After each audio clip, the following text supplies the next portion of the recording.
যারা কাজ করে বিদেশে যায় চাকরি করে তারা সারা মাস ভরা ইনকাম করে কয় টাকা পাঠায়, আর আমি মমতাজ একবার যায় গান করলে কত হাজার ডলার সেখান থেকে ইনকাম করে আনি।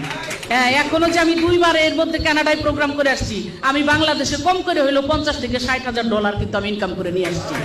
তাইলে এটা কিন্তু আমার বাংলাদেশে আমার রেমিটেন্সের জন্য এবং আমার এই বাংলাদেশে এই টাকাটা কিন্তু জমা হয়েছে। আমি কিন্তু এখানেও এই সাধারণ মানুষের জন্য কাজ করতেছি না? আমারও ইনকাম হইতেছে, আবার আমার দেশের জন্য সেটা উপকার হইতেছে।